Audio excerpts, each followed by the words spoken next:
Today we challenge regional science, bringing in, well, Mário Centeno is an expert in labor economics, but he is also the governor of the Bank of Portugal.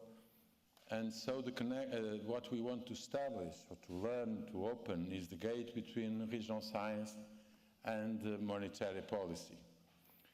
And Mário, well, immediately, said immediately or after a few weeks, said yes, which was fantastic. This conference is good because it's cherries, you know. So we have Elisa and Mário and coming in, and then the good set of speakers came on. So then Patricio is from Chile. And he's done some work on this relation with monetary policy and regional development. And so the challenge is to, okay, Patrice will be the chair, so there will be the presentation of Mário Centeno, but anyway, the discussion to open these gates, to see what can be done, to listen to what Elisa Ferreira told us yesterday, that there are many policies, and all of them, you know, that have impact on space and on people, on places. So it's this thing that we must, it's too complicated, but anyway, we can try to, but we have big computers, we have big data, we need to learn to reduce the bad effects of the good policies, and to also to improve the effect of these policies, because we are aware of the reaction of space. So thank you very much, Professor Mário Centeno, and Governor of the Bank of Portugal, and we know known in Europe as well, and I think we will recognize in history for helping to recover the economy of Portugal in the recent years. And for all this, thank you very much for coming here. Now the floor is not first to Patricio and then to Mário. Thank you very much.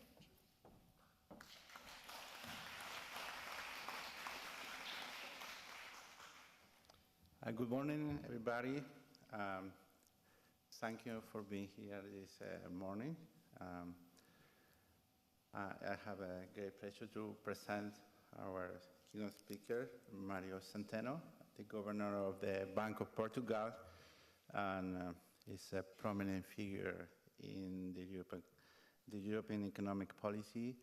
I think the talk today is about an issue that we don't research much in regional science, because monetary policy is more a macro policy than look at this at the regional level. However, there is some investigation about what is happening when regions or some areas at the subnational level don't behave like the whole country. So it's kind of the monetary policy might help some of the part of the country where that behave in similar way that the macroeconomic. However, especially in Europe, I guess, there is some part that have a different cycle, a different path than the whole area. And that's my monetary policy might hurt instead of improve the development of those areas. So what we can do about, okay, how we can complement monetary policy in order to get there is something that we will talk today in the conference of Professor Centeno about dealing with fragmentation. Before I give the floor to Professor Centeno, I'm going to say that Professor Centeno had been in the two areas that make his position very, very well fitted for this conference, because he had been in the academia and doing some research, some very nice paper, and also in very important political position.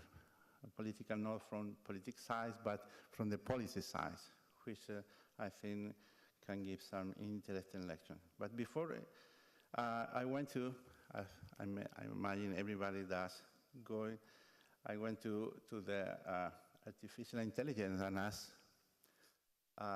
who is Mario Centeno? And he said, Dr. Centeno has been at the helm of Portugal's central bank since 2020, but his influence on European economic policy extends far beyond this role. He said, from 2017 to 2020, he served as a president of the Eurogroup, where he played a crucial role in coordinating economic policies among Eurozone member states during a period of significant challenge and transformation. Prior to this position, Dr. Centeno served as Portugal Minister of Finance from 2015 to 2020. During his tenure, he was instrumental in leading Portugal's economic recovery, reducing the budget deficit, and improving the country's fiscal standing within the European Union. His success earned him the nickname Ronaldo of the Ecofin. And although both his Portuguese heritage and his skillful economic manager. Dr. Centeno's academic background is equally impressive. He holds a PhD in economics from Harvard University, has been professor at the University of Lisbon, and has published extensively on labor econometric, and public finance. Okay, so ladies and gentlemen, please join me to welcoming Professor Mario Centeno. Professor, the floor is yours.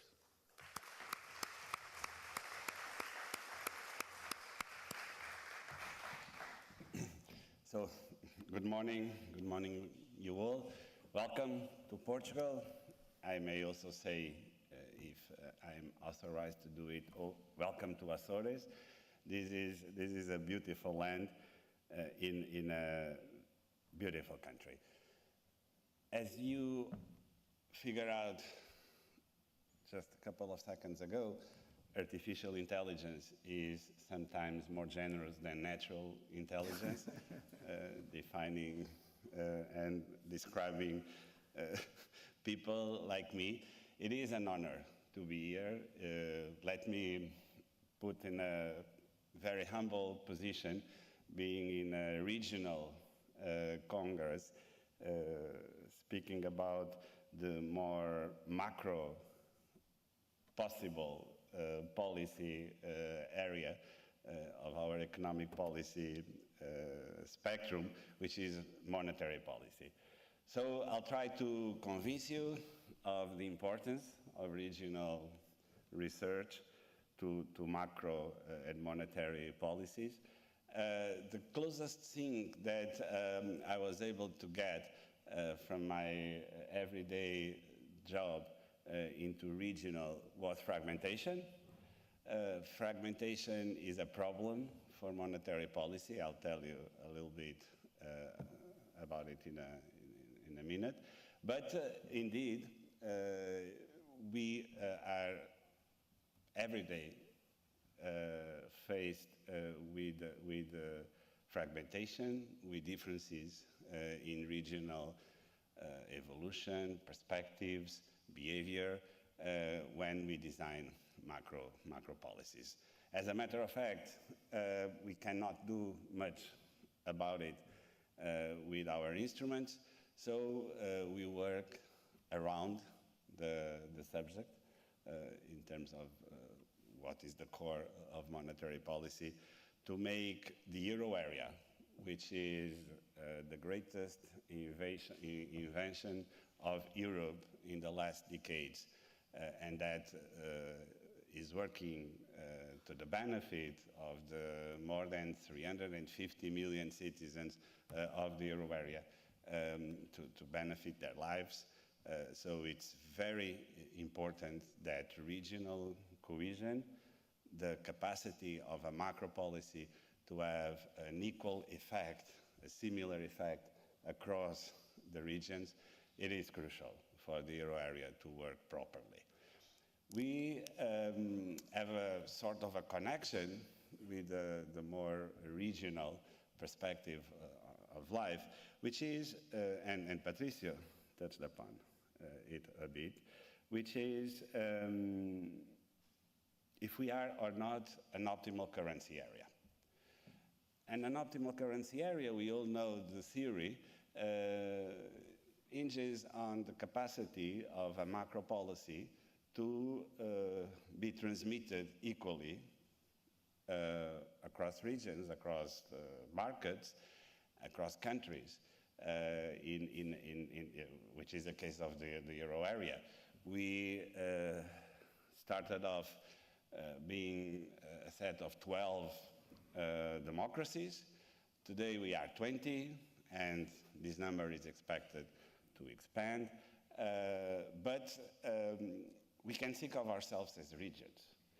You know, there are many similarities between the euro area and the United States in terms of the design of the centralized central bank. I mean, the monetary authority. And in the US, the space, the country, is represented in the Federal Reserve by regions. But there was an interesting feature when they designed those regions. Those regions were designed so that they don't respect the boundaries of states in the United States. So the regions in the Federal Reserve cross and split the states into different regions so that the political power of states is not translated one-to-one into the Fed. That was not possible in Europe, of course, because the political and historical context of the creation of the European Union is quite different from the one in the United States.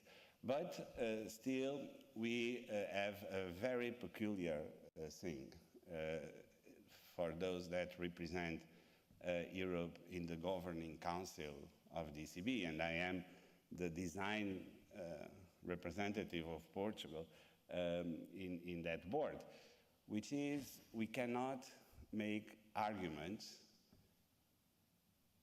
relative to our regions, to our countries, and in fact, we are there in a personal representation. We don't represent the country. So that was yet again the effort that when we designed the Euro system, that we put into the Governing Council to erase, to delete the regional representation in the board. But let's face it, we cannot think of the euro area without looking at its composition, the countries, the economies, the labor markets. We discuss every of these subjects inevitably in a very regional, spatial dimension. And that's precisely where the case for fragmentation shows up. Fragmentation is what in monetary policy we call to a feature of our economies, of our financial markets, that tells them apart. When we see a fragmentation occurring in monetary policy, when the transmission channel of monetary policy works differently in different spaces. This has to do mainly with the financial conditions and economic cycles of different spaces. And we quite often summarize these in a couple of variables. For example, the most referred to variable to define fragmentation is the level of debt over GDP of each country. And we know that some countries have very high level of debt, others much lower. So when we move interest rates, we expect issues that may occur differently in different regions because the impact of an increase of the interest rate, which is the main instrument that we have to drive monetary policy, may apply differently and have different consequences across the space. And so when fragmentation occurs, our capacity to play as decision makers is hindered,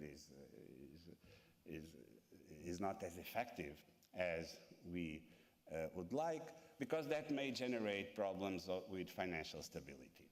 Let me tell you that sustainability, which is in the title of your conference, may be translated in monetary policy terms as this idea of stability. Price stability, financial stability is what drives a sustainable outcome in terms of monetary policy. So whenever we see fragmentation occurring, we know that issues of financial stability may occur. Financial stability is a precondition to price stability. We will not have price stability, which is the ultimate mandate of the monetary authority, without financial stability. So going all the reasoning to the end, fragmentation and regional differentiation is at the core of our concerns and our debate. We've been creating in the euro area a number of instruments to complete the wonderful institution that is the euro area. And I'll tell you about that in a minute. So economic and financial divergences are potential sources of fragmentation, and this is especially noticeable under stressed conditions, and we need and want an optimal currency area to minimize these conditions for stress. And that's where the connection between the space, regions, and monetary policy occurs. This very short history of the euro area, and it's really indeed a very short history.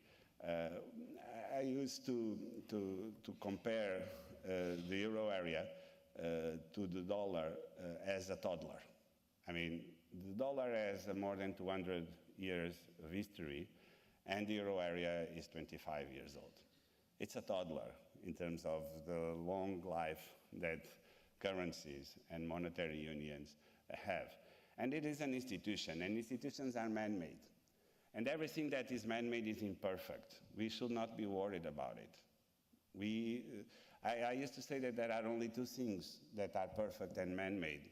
One is Swiss watches, and the other is Portuguese food. Otherwise, you'll not find in the world anything perfect made by man.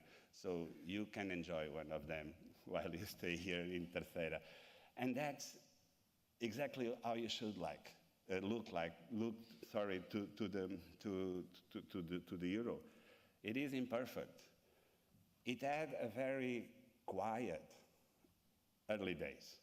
This is an indicator of stress, systemic stress. You can pick many indicators. I'm just plotting here one of them. It is a composite indicator of systemic stress. And I'm plotting it from the early ages and years of the euro to the most recent months available.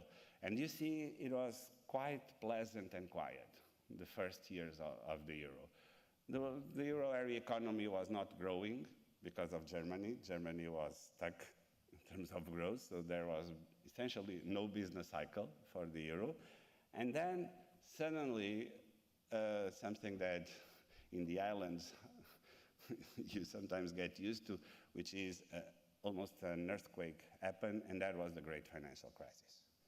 And the Great Financial Crisis was the first and actually the biggest hit to the euro area. Why? Because we were not prepared to face it. It was really difficult. We did not have the instruments to deal with a crisis like the Great Financial Crisis. It was not originated in Europe. It was imported from the US, but it hit virtually all regions of Europe equally at the beginning. And as you can see, the blue line is for the euro area, the yellow is for Portugal, and they both move together, and very strongly. Systemic stress was at the highest in the great financial crisis. And then a second wave came, and that was where, for the first time, fragmentation hit the euro area. And the second wave of the great financial crisis was described as the sovereign debt crisis. Sovereign, why? Because it impacted the most countries with very high debt. And Portugal was in the list. And so if you notice, during the following years to the great financial crisis, those lines separate quite substantially. And the yellow line is above the blue line. That's because Portugal was most severely hit by the sovereign debt crisis. And that implied a completely different set of challenges for countries. The odds by then were that the euro will not survive. I went to the government in 2015, at the end of 2015, and during 2 years, 2015, 2017, and you see how much those lines fall between 2015 and 2017, we entered again in a period of some calm. But during those 2 first years, the only and first question that people were interested to know was, do you think the euro will survive? Or it's gonna be it? And actually we did it, we made it. And as you can see, after that moment, the yellow line is constantly below the blue line. So Portugal was able, and I'm going to tell you a little bit why I think that was the case, after 2016, to enter in a period that most people now call it a success. And Paul Krugman, he will be with us later today or tomorrow, call it even a miracle in an interview that he gave at the end of 2023. It was not really such a thing because there are no saints in economic policy, but we were really able to turn it around. And after that moment, we showed how we would be able to combat fragmentation within a monetary union that is still today highly imperfect, but we are very proud to work in imperfect worlds, and that's exactly what it happened. Of course, over time, a lot was done in favor of the euro area. When we are asked to single out one statement, one action that may have saved the euro area, the famous statement by Mario Draghi while he was president of the ECB back in 2012, in which he stated that the ECB is ready to do whatever it takes. This whatever it takes moment was a very macro statement, but he washed away all uncertainties about, or helped to wash away most uncertainties around the euro area. And with an instrument that was these outright monetary transactions that were actually never used, we started saving the euro from that moment on. But a lot has been done. I'm not going to through this list. You have it in the slides. It's just to let you know that since that moment, we actually reinforced the Eurozone to fight fragmentation, to complete it as an institution. And that indeed helped a lot in terms of doing this, completing this task. Let me just mention the last bullet, which is the creation of a safe asset to finance Next Generation EU. Next Generation EU is, you can say it, even a regional instrument. It finances millions and millions, billions of euros of projects throughout Europe in a very clear regional direction. But, I mean, we were already quite used, although also imperfect, to regional policies in Europe.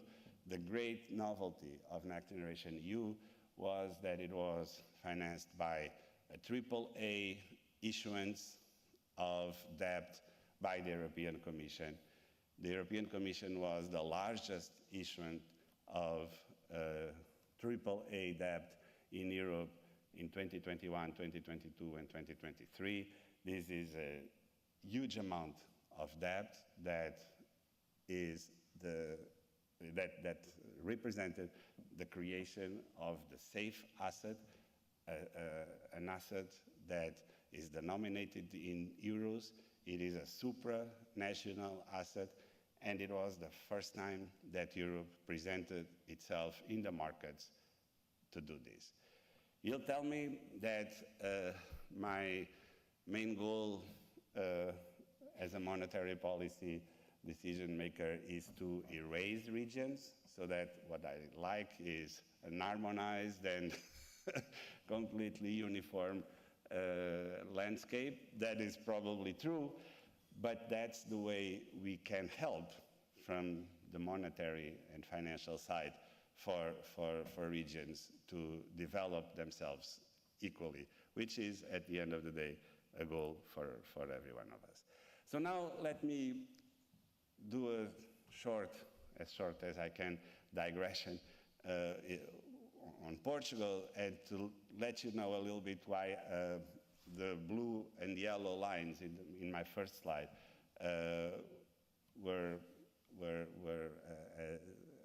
developed as you saw.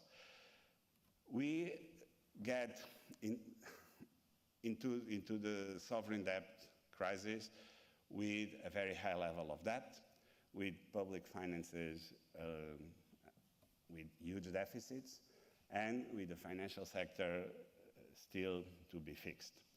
So from a monetary perspective, or even a more general economic policy perspective, Portugal was in a very bad condition.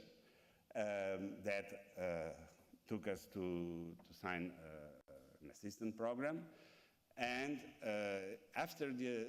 even after the completion of this assistance program, the country was still facing dire moments in terms of its financial sector. That's my first slide. I call it the 7 plagues that existed in December 2015. Our financial sector, if you add all of these problems, the indicator that may summarize it all is the following: 75% of all assets in our banking sector were in banks that were either under resolution or being resolved, or in banks in the private sector that did not have enough capital or a shareholder structure that was solid enough to turn around the business plans of these banks. And we had non-performing loans, so those loans that people are not anymore paying back to the banks in the amount of 17.5%. It was one of the largest, only beaten by Greece and Cyprus, of share of non-performing loans in our banks. So if you look at the financial side, at the end of 2015, we were not in great shape. The deficits and the history of general government deficits in Portugal and the accumulation of all of these into debt was already not good. So we were running large and increasing deficits in our general government accounts, and these definitely was putting the country in bad conditions in its regional position, let me put it like that to motivate a little bit, in terms of Europe. Gross differentials with the euro area average were chronically negative.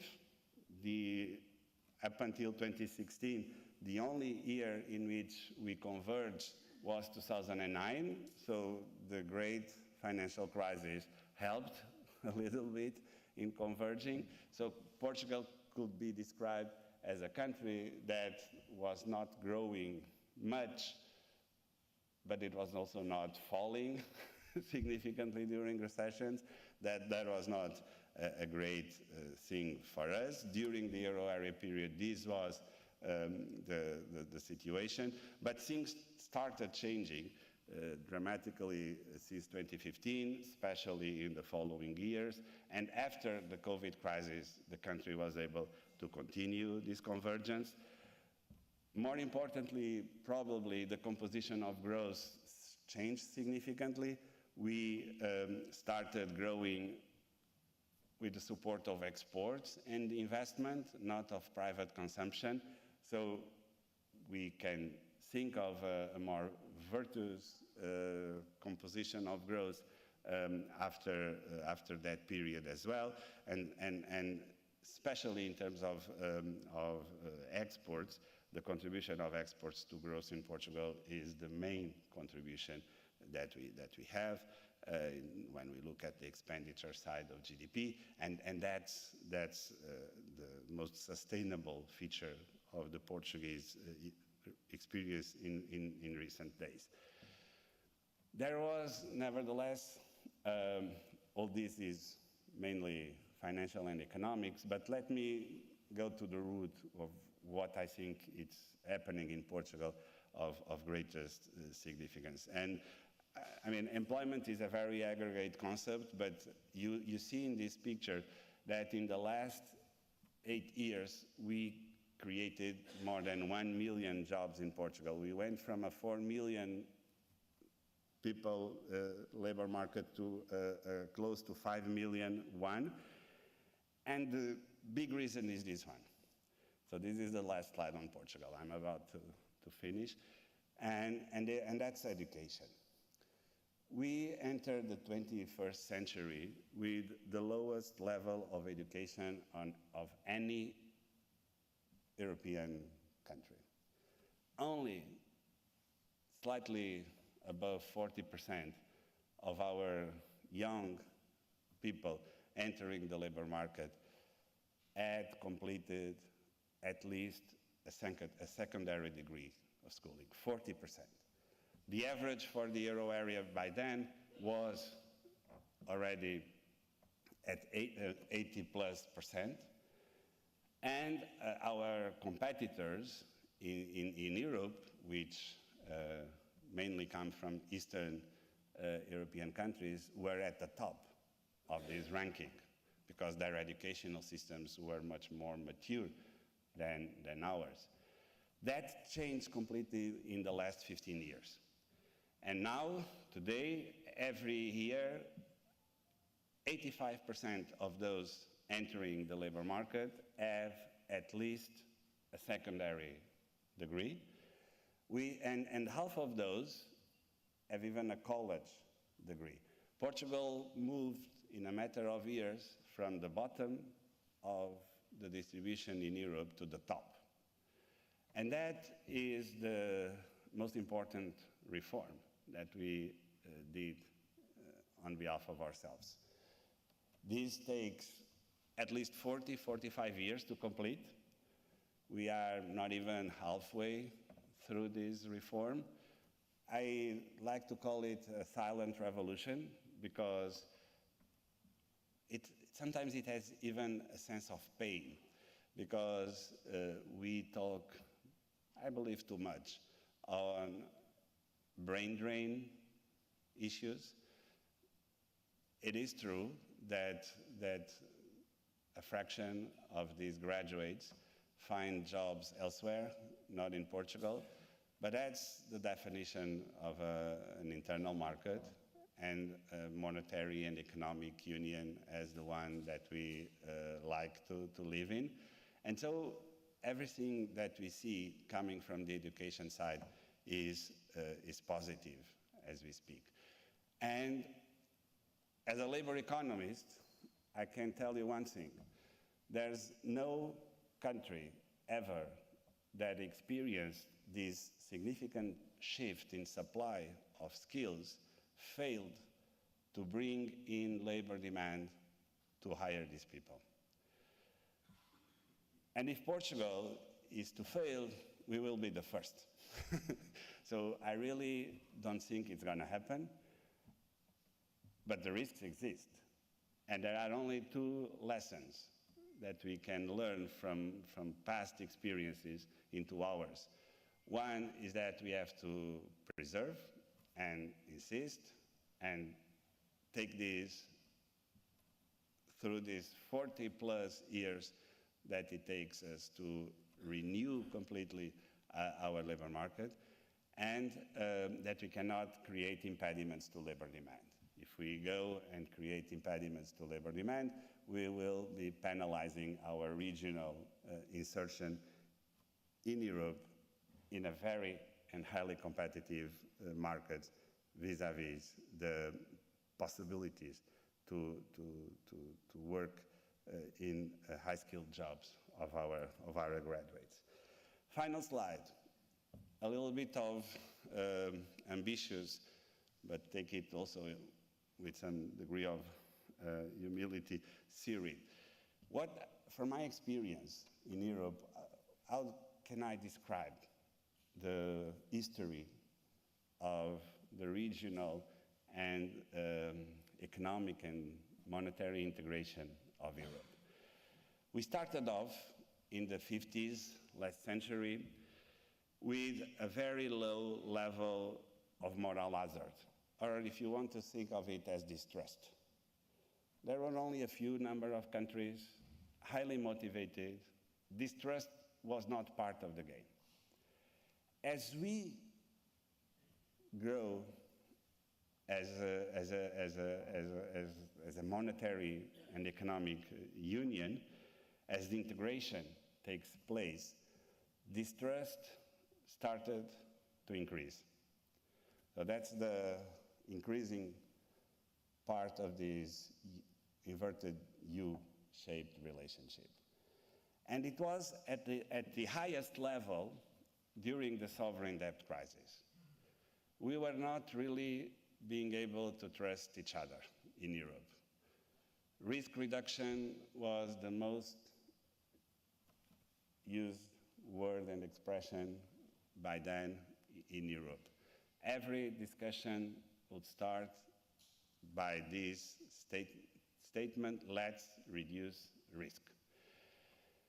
And that created a very, very, very risk-averse debate in Europe, and we were not able to take risk anymore. And as any economist will consider, without taking risk, it's very difficult to make progress. Risk and progress go hand in hand. We just have to manage and to know how to manage risk. And that was the moment in which we were able, in my opinion, to start defining the last part of all this integration process, which is going down in that relationship. And the issuance of a safe asset in 2020, it was, of course, in the middle of a very serious crisis, as the pandemic crisis was. But we, nevertheless, were able to make it. And that was a sign that this distrust, this self of internal confidence within Europe was abating. And if we want to take the next steps and to take us to a full integrated union, we need to continue reducing this level of distrust and reduce the moral hazard that we see everywhere in Europe whenever we speak about integration in Europe. My main lesson from my experience is that we need to do that in a gradual way. I don't believe in game changers. I think most actions in economics take place at the margin. We benefit at the margin, and we should think of a marginal approach to this integration process. Being gradual helps to evaluate, to instill self-confidence into our actions, and that's what we need to complete three big instruments that will tell the story of the regions of Europe in the next decade or so. Those are completing the banking union. We need an European deposit insurance scheme. We don't have one. The United States took 70 years to get the FDIC, more than 150 proposals to Congress. So we still have time, but we need to complete it. We need a capital markets union so that our savings get invested in Europe instead of going to the United States. And we need, and it's not in the slide, a common and unique budgetary instrument to the euro area. Because this centralized instrument is what explains why the US is such a uniform landscape in terms of income and transfers, and it's not possible to reach that level of maturity without this instrument. So if we can take these steps, they are not of equal size, they need to be matured.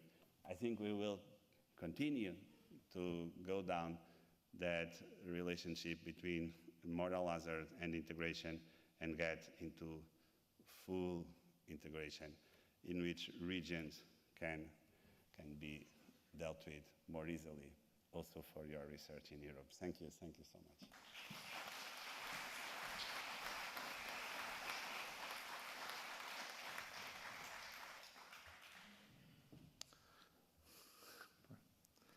Perfect with the time. Thank you very much for a very nice presentation and illuminated about monetary policy, which is something that I told you before is a macro issue with subnational territorial consequence. So I think there is a lot of things to research there. I have some questions, and then I want to open the floor for someone who want to ask also questions to Mario. He was willing to accept questions. So I want to start. Yes, you mentioned USA, you mentioned Europe, and the difference, because they have a federation and the policy, not only the monetary, but a fiscal policy can cross border, state border with no problem, which is a restriction or constraints in Europe, where the monetary policy is more on every country, while the fiscal policy is managed for every country, while the monetary policy crosses the border of every nation. And I come from Chile, where it's a unitary country, so it's easier. But what's happened when you have this fragmentation, lack of synchronicity in the cycles of the subnational areas, then the monetary policy can have very positive effects on some areas, while it has non-desirable effects in others. So what we expect there, that fiscal policy make the part that to fix the undesirable effects of the monetary policy. So the first question is how in the European Union, the central bank of the whole union, coordinate the fiscal policy at the subnational level to deal with the fragmentation, okay? Because I know how they do in my country, I know how they do in USA, but I guess here is a real issue because the central government of the Europe doesn't have the opportunity to manage my influence in the fiscal policy, but the fiscal policy is still in the government of each country. And that might be an issue to deal with fragmentation, because you also told us, and this is the second question, that you have to fight fragmentation. So in this context, how do you do it? From the central bank of Europe and each central bank of the country. I want to stop here and give you the... Thank you, Patricio. By your questions, they complement very nicely what I referred in my remarks. I mean, the euro is a political project. Let's face it. Let's not be technocratic. It's a political process, and it has to be steered that way. There are preconditions for countries to enter the euro.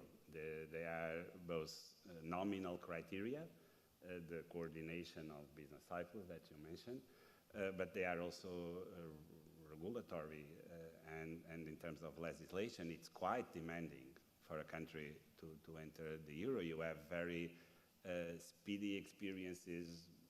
I think I can mention them. Croatia, it took a quite short period of time for Croatia to enter the euro, but Bulgaria is taking very long to enter the euro. And of course, as President Juncker mentioned, the dream is to have all 27 countries in the euro at some point. So it's important to reassure those countries that are not yet part of the euro that they will be not only welcome, but they will make a positive contribution to the union by doing so. And we face challenges from the design of the euro, and one of them is the fiscal. Since the beginning, it was very well understood that not having a centralized fiscal capacity would be detrimental to the management, let's put it like that, of the euro as a common currency to all, by then 12 countries, and today 20. So we developed a highly sophisticated set of regulations that were designed over time under the so-called Stability and Growth Pact, which is exactly a very detailed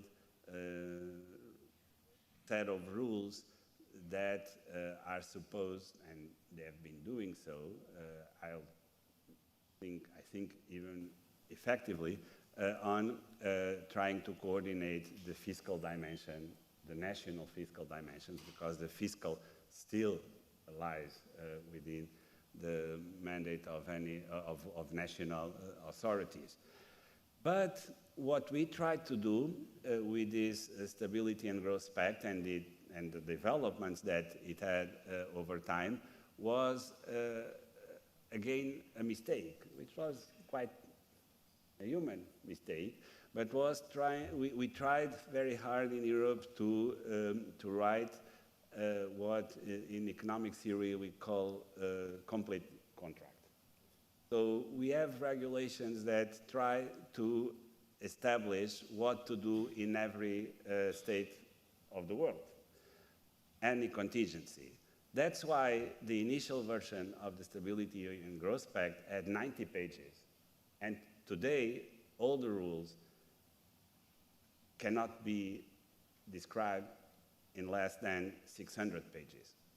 So we, again, sort of overdid, which was an absolutely needed institution into something that is very difficult to manage and to bring trust, again, are being shown as a reflection of trust among us.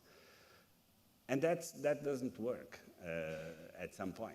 And we have to start going down this inverted U-shaped relationship that I mentioned, that I showed you, if we really want to achieve a more mature state for our union. But fiscal policy is indeed national. It's a national responsibility. The budget of the European Union is very small in percentage terms. I mean, you cannot even compare it with the US budget, of course. We created at the end of 2019 what was an embryo. It was listed in my institutions, an embryo of a centralized budget capacity. I hope that after Next Generation EU, something more stable, more permanent can be created so that this development can be part of our future. And that's on fiscal. Then on fragmentation. What we have created to combat fragmentation is a number of backstops. The European Stability Mechanism was listed also in my presentation. I didn't go through it.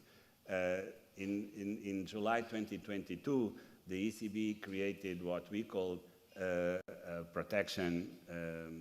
transmission protection instrument, which was again and should be seen as a backstop to prevent fragmentation, non-warranted fragmentation to occur, I mean, driven by markets that can be detrimental to transmission. Again, the problem is the same always. Why do we create backstops? Because fragmentation is a latent variable. I mean, it's a latent event. It may occur if markets go in a specific direction. We don't see it coming I mean, before it is declared in the markets. Again, it's a little bit pretty much as earthquakes and volcano eruptions. We can measure the activity, we can measure it, but then some, on occasion, it's, you know, fragmentation, it's the sort of thing that at first is very slow and then it erupts and it, when fragmentation is on our screens, is usually already too late to prevent all damages coming from it. So it is creating this network of backstops that already exist in Europe that can be reinforced even further, certainly, again, starting with the central fiscal capacity that could prevent fragmentation to occur at all, if possible. Thank you, Mario. Now I will open the floor for questions. I have one there. Yes, my name is Andres Rodriguez Pose from the London School of Economics. Thank you very much for your very enlightening presentation, Mario. And when you were talking about fragmentation and optimal currency areas, you were highlighting the differences between countries. But yesterday, Elisa Ferreira was talking that since the inception of the euro, our countries have become more similar, albeit with important differences, but within our countries, although not in the case of Portugal, there has been greater polarization. Bigger cities have been steamed ahead, especially in Central and Eastern Europe, whereas the rest of the country has very often lagged behind. How is that going to affect this increasing within-country polarization, but across-country convergence, likely to affect your theory, or well, not your theory, theories about optimal currency areas, and what can be done from the perspective of central banking in order to address this problem? Thank you.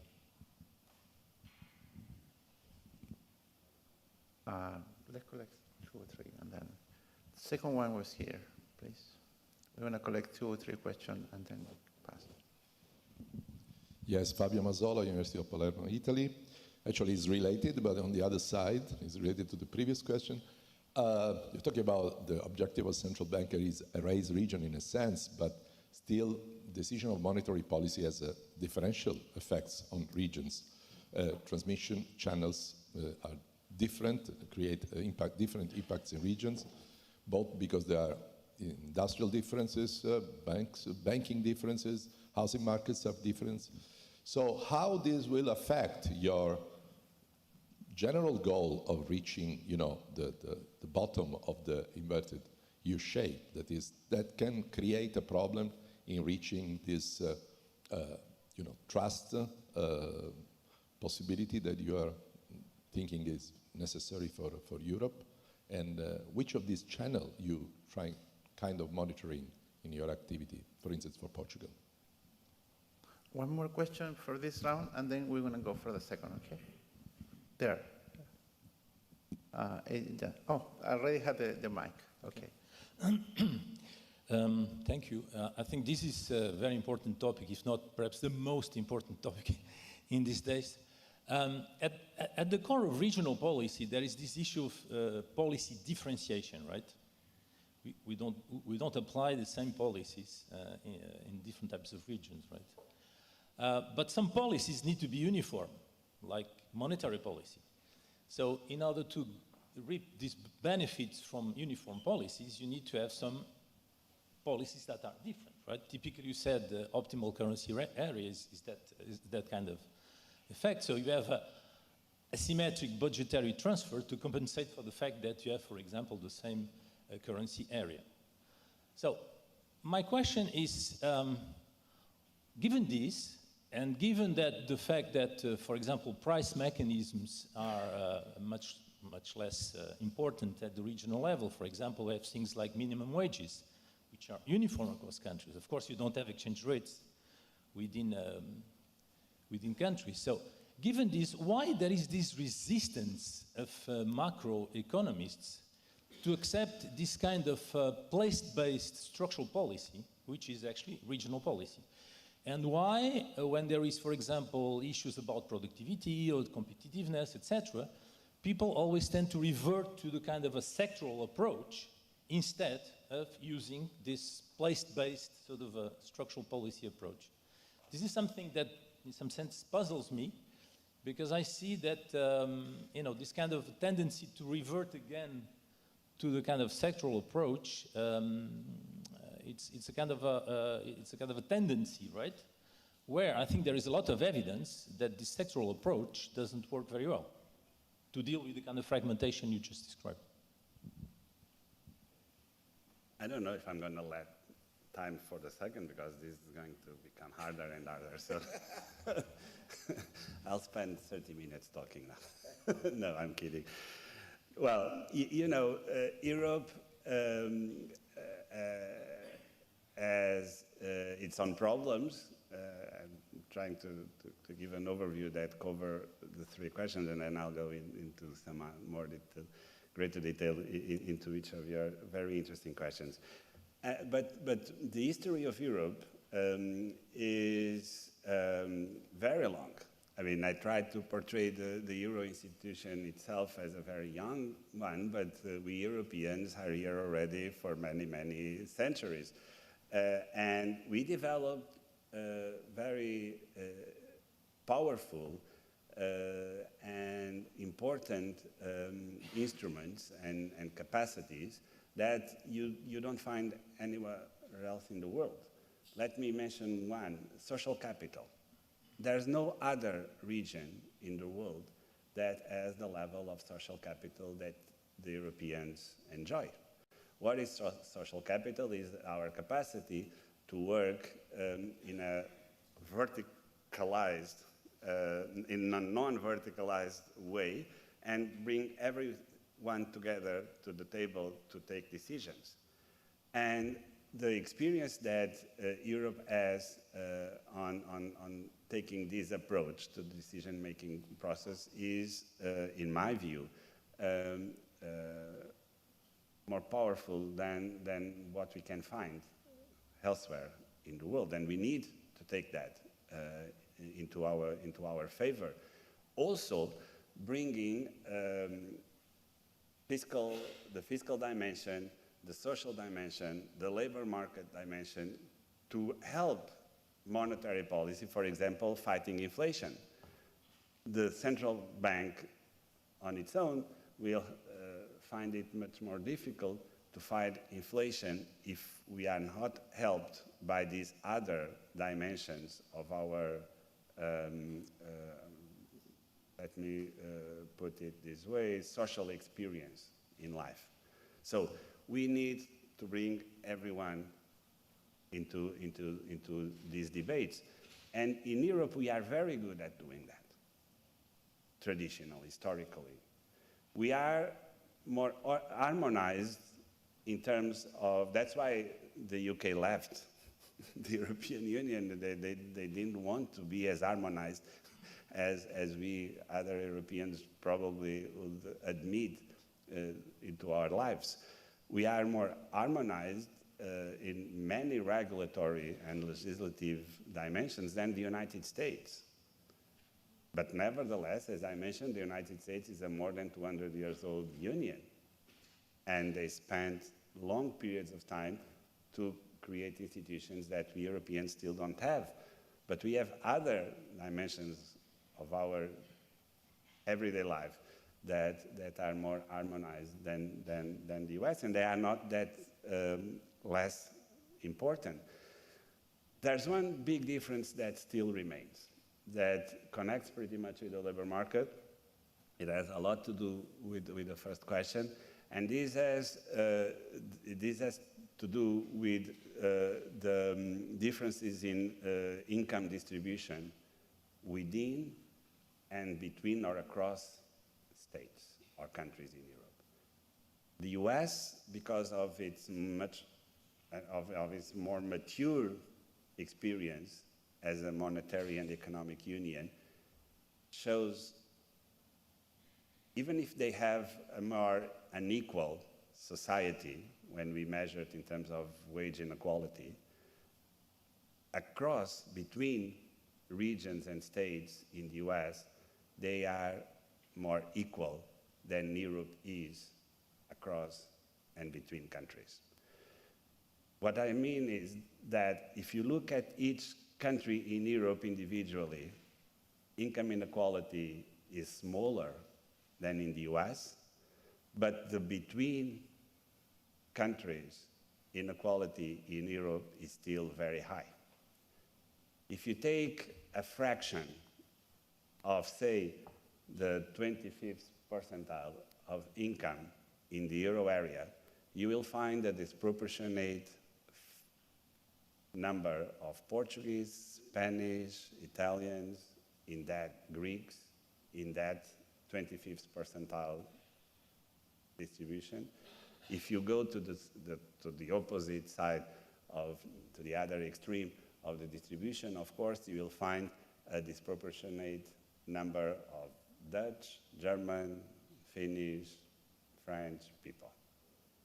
And these can only be taken to a more harmonized distribution across countries in Europe, in my view, with the central fiscal capacity and with macro policies that work equally to all in a stronger and more mature way. And to me, mature is more developed, more complete, and this takes time. And we need time. As a decision maker, both in the Ministry of Finance and the Eurogroup or now at the monetary policy, I try to use the word time and patience very often. But you know, the suppliers of patience in a society like ours is the top of the pyramid. It's the European and the national institutions. You cannot ask patience to families and firms if those at the top are not patient enough to gradually perform their duties and construct a union that works better. That's the goal. I mean, if you go to Amanda Gorman's poem in the inauguration speech of Biden in 2020, you will see a very poetic and wonderful translation of what I'm trying to say to you, so I'm not going to repeat Amanda's words. You just go there and Google it, because it's a wonderful poem. And that's the goal of everything in life when we try to take decisions at this level. We are at the top of the pyramid as decision makers at the highest level, and we need to show patience, and we need to instill time and supply time to people, and we need to find the best translation of time. And the best translation of time is precisely as you were asking me, what are the challenges? I think that was your question. It's to understand how to change our debate from risk reduction to risk management. In Europe, we are very bad at managing risk. We don't like risk. We can never deal with risk across countries because we are not yet at the level of trust that can allow us to do that. If you tell me, are we better than we were back in the sovereign debt crisis, my picture, it's my opinion, yes, we are, but we are not yet there. So what we need to do is to continue that way. The labor market, and final part of the answer, the labor market, because I think it's also common to all of your questions, is doing its part. Because the labor market in Europe in the last decade developed as a way less sclerotic labor market. Mobility is at the highest level ever in Europe across regions. Of the 10 million jobs, it's amazing, we created since COVID in Europe 10 million jobs. It never happened in such a short period of time. It was 5 years, 10 million jobs. It's amazing. Of these 10 million jobs, 5 million are held by people that are working in a country different from the one they were born. 5 million, 50%. Again, this is totally new in Europe. It never, ever happened before. This sort of mobility is the sort of thing that, in my opinion, will create an optimal currency area, a highly mobile labor market and efficient, and migration and mobility is part of it. And it's for the first time in Europe that we are observing this. What puzzles me the most is why at the top of the pyramid that I mentioned, you don't see more support to this sort of processes, because they are bared by the bottom, because it's families and people that are trying to find better outcomes for their lives. And then at the top, you don't see enough support for it. And that's a big mistake, because this is the most fruitful outcome that you can think of for Europe these days.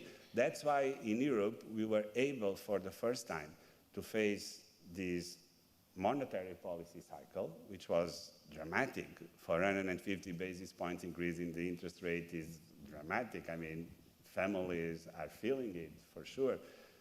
But we were able to do it with very good outcomes in the labor market, the 10 million jobs created, income holding despite the real wages reduction that our workers experienced. Of course, the programs that the European Commission, the European Union implemented right after COVID, the SURE program, the support of income and to workers, our ability to not destroy as many jobs. You know, the difference between the US and Europe in the response to COVID is very well described in 2 numbers. Since the fourth quarter of 2019, to the second quarter of 2020 in the US, on net terms, 23 million jobs were destroyed. So employment fell by 23 million in the US. The corresponding number to Europe is 5 million. 23 versus 5 million. We were able to keep our jobs, to keep people connected to firms, to not destroy specific human capital, to be ready to the recovery, to not have to renegotiate wages and firms having to find new workers. There was a huge advantage on impact for the European way to solve things.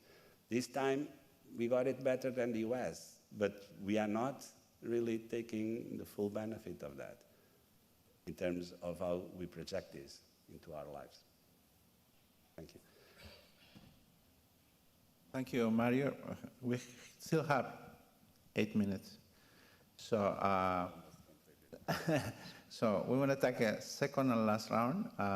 3 questions more. Was a guy there that was, don't forget to present yourself first. And then we have the second and the third one. Thank you very much. I'm Zoltán Gál from University of Pécs, Hungary. Your presentation was very interesting. It's demonstrated that central banks solved the 2 major tasks in terms of tackling inflation and economic stability very well. But my question goes to the third emerging task, how to tackle, what kind of instrument do they allocate for financing climate change?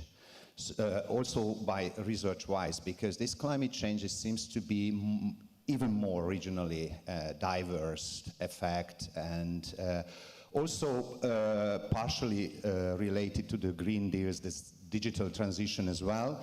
And it's also a big challenge for Europe, because this is the first industrial revolution, Industry 4.0, where Europe is lagging behind. This is the only industrial revolution which do not have a big players, and it was not fully born in Europe and still has something to do.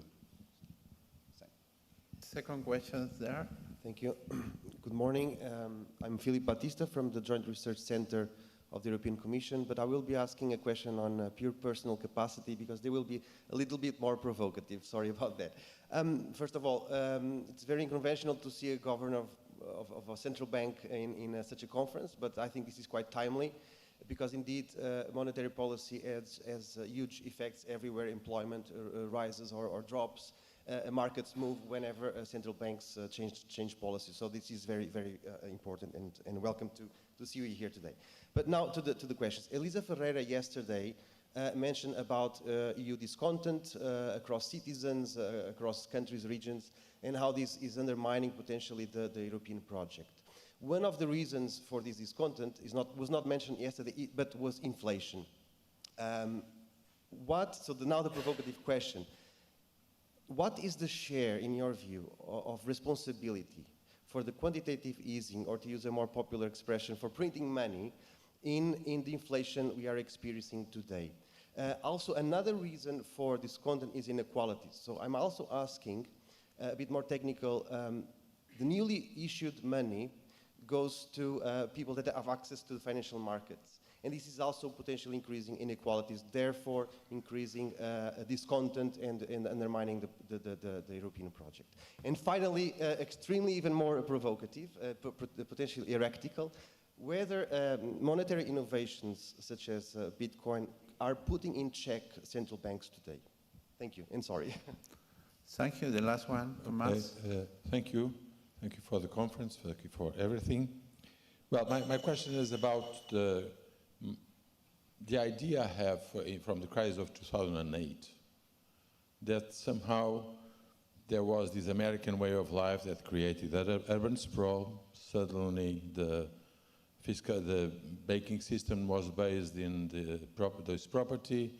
There's an increase in the energy prices, and then those houses more detached from the urban center lose their value, and then there is a financial crisis related to that. Somehow, so the relation between the monetary world and the real world is very real because, and location matters.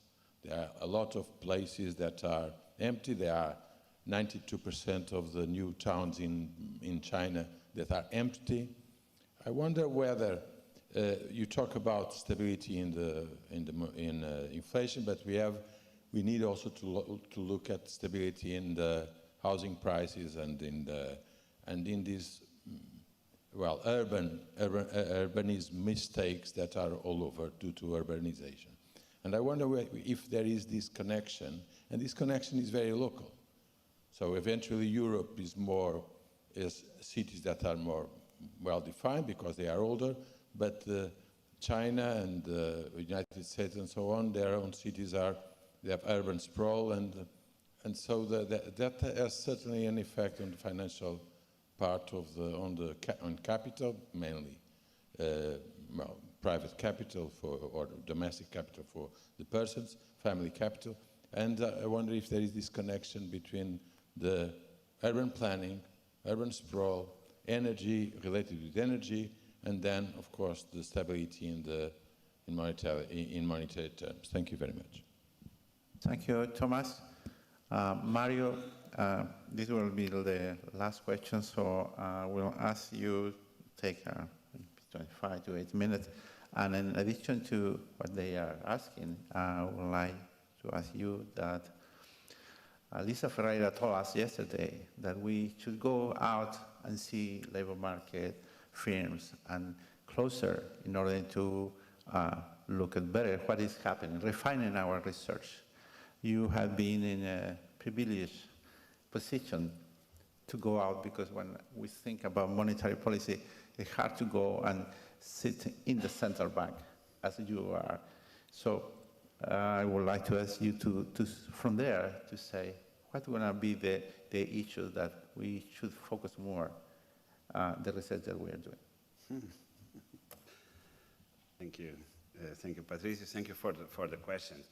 Well, you know, climate change and all transformations that are structural, that we need to take as structural, that come from there and from the most recent waves of what you call the Industrial Revolution. The central banks, sometimes there's a temptation to go beyond the boundaries of our mandate. In the last revision of the monetary policy strategy, the ECB included for the first time a chapter on climate investment and what we could do in the context of our mandate to help that. The mainstream answer that my colleagues, central bankers, would like me to give you is the following: the best way we have to help those transitions is to guarantee price stability. So we need really to have that at the top of our priorities. But price stability will not occur, I mentioned that in my remarks, without financial stability. So we need to provide a financially stable environment for the price stability to occur. And that surely already includes some issues regarding climate change, because there's a lot at stake with climate disasters or other issues, all the issues that happen around that. So what we've been doing is already actively privileging green investments in our bond hold structure. We can act at the margin, that's for sure. We will not be at the core of the market, interfering with the market, but we can do something, and that something may mean the difference between going one way or the other. It is true that by lowering interest rates, we may be helping also the transition, because we know that huge investments are needed for those revolutions to occur. So the sooner we bring inflation down and interest rates accordingly also down, we will be also participating on that, providing this stable environment. I think that's the canonical answer to you. Of course, we are always tempted to do more, but we need to work according to our instruments. Well, you know, the first time the support for the euro increased in a context of crisis in Europe was 2020. And it was maybe a surprise, because before that, if you look at the Eurobarometer in the previous 30 years, every time a crisis occurred in Europe, the support for the euro fell very, very significantly. And my answer to that, maybe it's self-fulfilling in my own prophecies, is that for the first time citizens understood the role of the euro to support their lives. And that's a huge success, because from this latent fragmentation and from this latent idea that the euro one day will not be able to respond to the ambition of European citizens, we managed to work it out very well in 2020. For the first time ever in Europe, monetary policy and fiscal policies were coordinated. It was not only a matter of synchronization, they were really coordinated. As a fact, if you go back and see the statements of Mario Draghi, and for that matter also of the President of the Commission, probably Juncker will be a good hint, were always saying that we are doing this alone. Monetary policy is the only game in town. That was a very frequent statement by Mario Draghi, claiming that there was no fiscal support for the work that the monetary side was doing to preserve the economy and the conditions for the euro. So we went beyond that, and we showed ourselves and portrayed and acted as a unified set of policies, and people, in my opinion, understood that. So the support for the euro increased from already high levels, because in the previous years, this support was also going up. So I think that's the way to go. To jump to your last question, and then I'll take 30 seconds on QE, the independence of central banks can only be guaranteed if we central bankers come to conferences like this. We cannot hide ourselves behind the reasoning of independence as a statutory argument, because this independence was provided by the people through the political and social capital that we were able to accumulate, and the confidence that these same people will have in our actions. So they have to be explained. I mean, we can only take decisions and take that only with a press conference. That doesn't work. And independence will not be supported by that sort of action. Well, when you think of quantitative easing or printing money, as you mentioned, you need a counterfactual. That's the best thing that I'll advise you to do. The counterfactual of not having the financial and monetary support that existed, for example, during COVID, would be catastrophic. We'll not be in this room without the printing money activity that all central banks in the world implemented in 2020. If the outcome of that has anything to do with inflation, our analyses don't show that connection. The monetary vision of inflation is not really very popular with the data. It's not with politicians, it's with the data those days.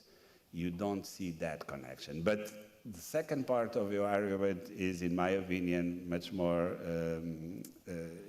important. It is true that by printing money, by implementing these programs, we may be creating some forms of further or different inequalities in the world, and we need to take action on that. Again, that's where the coordination with fiscal policy is also very important, because it's not the monetary lag of these European policies that can take care of that, because it's like when, I mean, you take a macro decision and it doesn't affect everyone equally, but it is sent to everyone in the same way. And then if you are more exposed to debt or less, if you are able to take more benefits or less benefits out of this policy, you will be impacted differently. But to correct these issues, you must resort to fiscal policy.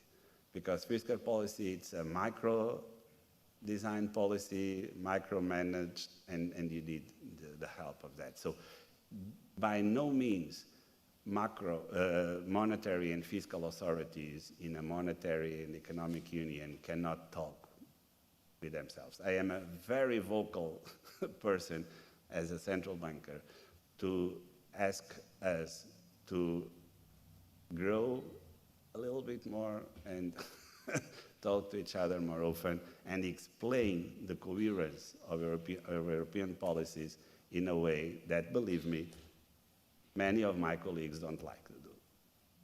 So that's not my stance. I am more at ease to respond to you than them, probably, but that's my point.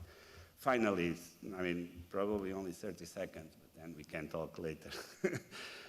I mean, housing prices and the sort of difficulties that may come up from both the residential and the commercial real estate markets are very, very important for us. If you read our financial stability reviews, both in Portugal and the Euro area, or in any country for that matter in Europe, there's always a very fat section, very big section on real estate, and how these may distort not only prices, but the guarantees for financial stability. So yes, they are very important for us. Nonetheless, because the great financial crisis and then some forms of the sovereign debt crisis in some European countries had also a lot to do with that. Take Ireland or Spain as two examples. Not so much in Portugal, but in the US and some of those countries, real estate was a big problem, and Sweden and Finland in the 90s, last century, experienced exactly the same problem. So yes, those are very important issues for us, and we, I mean, I don't know if we are doing enough. We don't see stress as of today, but yes, they are very, very. Thank you. You asked me something. No, just yes. Yeah, I asked her your advice from. Oh, yes. I mean, it's in my view, what we expect from you guys, your research, and I would like really to know more about, is what we can do better in Europe to make Europe a more fluid and operational region as a whole. Again, as I mentioned to you, we are doing a lot. If you go to the OECD Employment Outlook of 2021, I'm sure that you will be impressed, because I'm a labor economist and I was impressed. And I followed these issues on a daily basis before being minister, which is the number of reforms that we implemented in different countries of Europe in the labor market. We can always do better, but if you are able to come up with a list of priorities out of your research on how we can deal with these urban developments or the labor market or the more social dimensions, for example, inequality, that could help us in figuring out what sort of further developments we can implement at the macro level, monetary policy level, that may bring Europe one step further in this fully integration desire, or which at least that is mine. Thank you.